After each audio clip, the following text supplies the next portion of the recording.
Halo semuanya, sawadee-krap, apa kabar? Semoga kabar kalian selalu baik dan juga sehat. Selamat datang di segmen analisa. Kembali kita bahas mengenai kasus di Subang, Jawa Barat. Dan di video kali ini kita akan bahas mengenai hasil rilis akhir tahun lalu. Apakah itu adalah kode di mana kita tahu ya beberapa rilisannya. Salah satunya adalah mengenai ciri-ciri pelaku dari pembunuhan di Subang. Itu adalah pemuda usianya sekitar 30 tahun dengan wajah yang kalian sudah tahu dari samping dan juga belakang.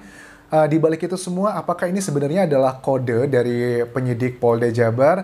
Mungkinkah ini adalah kode bahwa para pelakunya adalah gerombolan anak muda?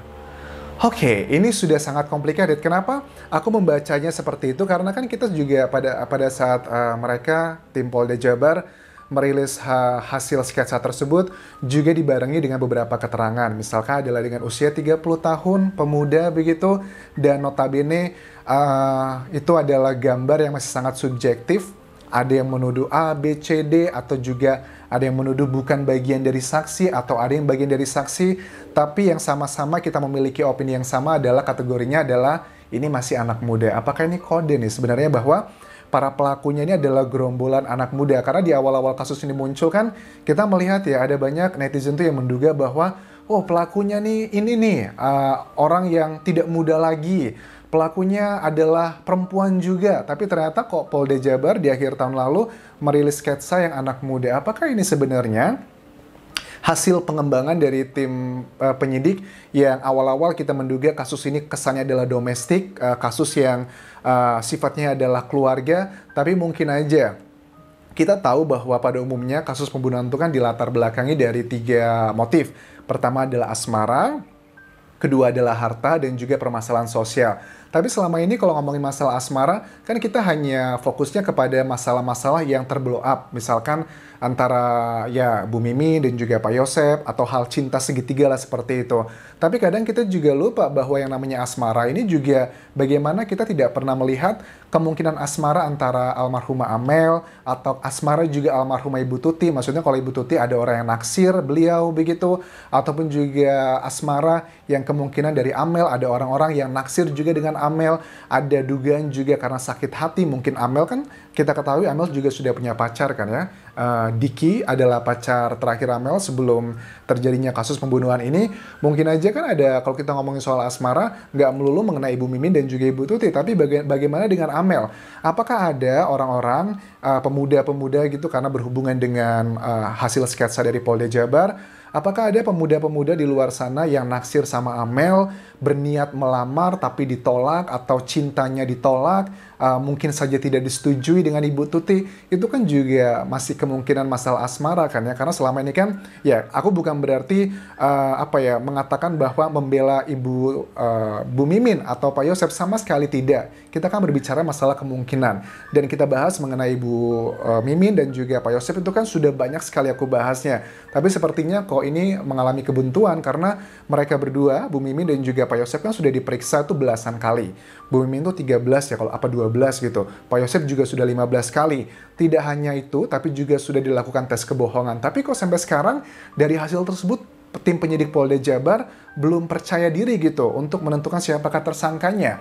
Nah, coba kita lihat lagi nih kemungkinan yang lainnya lagi adalah dari sisi Amelnya, dari sisi yang tidak banyak dibahas oleh media massa, asmaranya begitu. Karena kan kalau kita ngomongin asmara kan nggak melulu hanya bagian yang itu aja kan ya. Itu adalah yang pertama, asmara.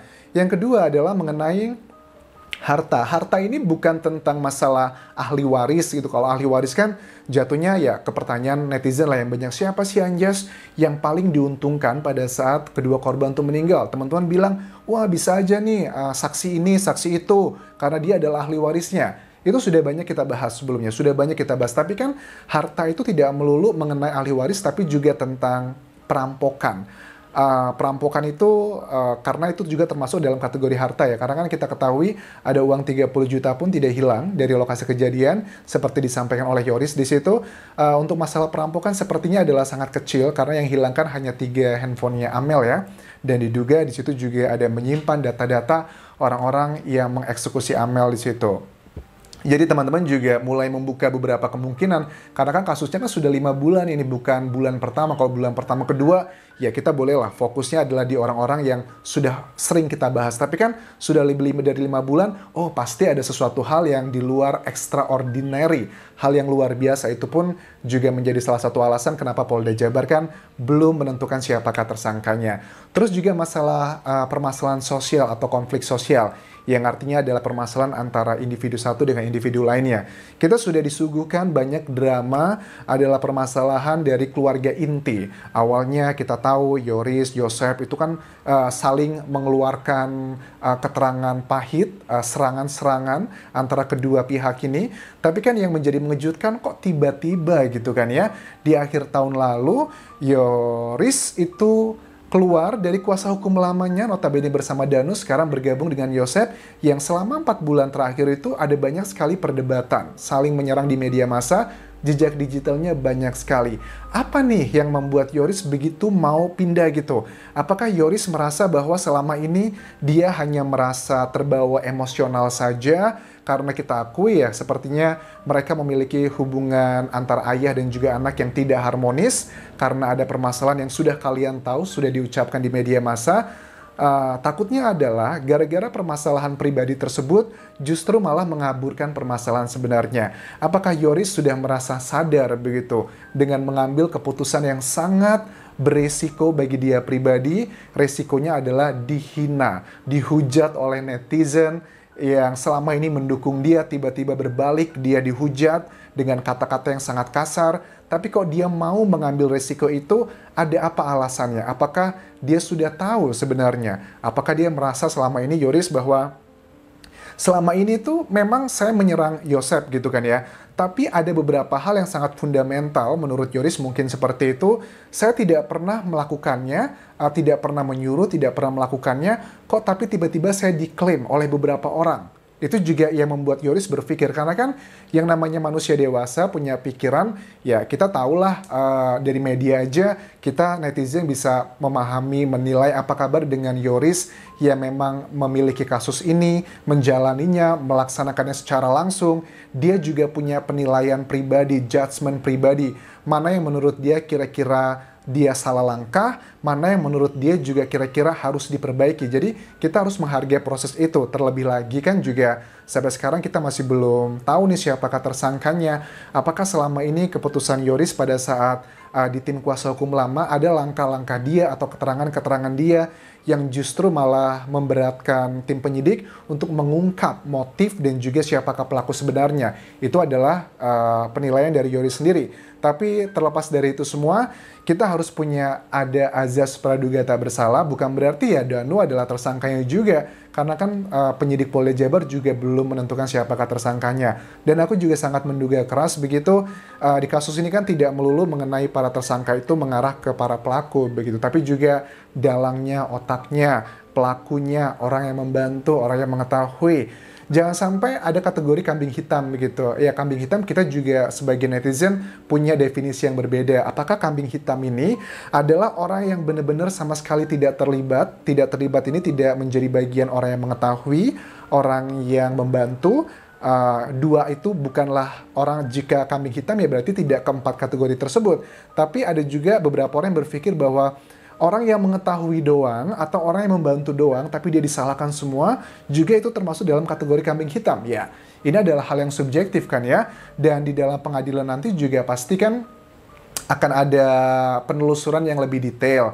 Peranannya orang-orang tersangka nanti ini sebagai apa? Pastinya kalau orang tersangka yang kategorinya sebagai otak atau dalang, ya dia pasti akan mendapatkan hukuman yang maksimal. Misalkan adalah kalau ini memang terbukti sebagai pembunuhan berencana, si otak atau dalang pasti akan dihukum dengan hukuman seumur hidup. Pelaku juga sama, pelaku kategorinya apakah dia hanya sebagai pelaku saja, ataukah dia juga sekaligus sebagai dalang, ya nanti dilihat di pasal-pasalnya, apakah dia penjara yang 20 tahun, seperti kasus di Cyanida kan juga tidak dihukum penjara seumur hidup kan ya, walaupun dia sebagai tersangkanya, tapi ya kita lihat nanti perkembangannya seperti apa. Terus juga sama dengan orang yang membantu. Orang yang membantu ini adalah kategori yang juga masih sangat debatable. Kalau kita lihat kasus dari Agus ya, namanya Agus bukan sih, yang pembunuhan anak kecil di Bali itu, yang dibantu sama Hotman Paris juga, dia kan kategorinya kan juga pembantu kan ya. Awalnya dia mau dijatuhi juga hukuman seumur hidup karena dia dinilai juga sebagai pelaku pembunuhan berencana, tapi ternyata setelah sidang hasilnya turun, keluar dibantu dengan Hotman Paris, dia hanya dipenjara 10 tahun ya, karena kategorinya hanya membantu. Ini juga mungkin bisa terjadi di kasus Subang ini. Dan bagaimana dengan orang yang mengetahui? Nah, mungkin aja orang yang mengetahui ini bisa masuk dalam kategori juga dengan saksi palsu jika ada dugaan mengenai saksi palsu tersebut.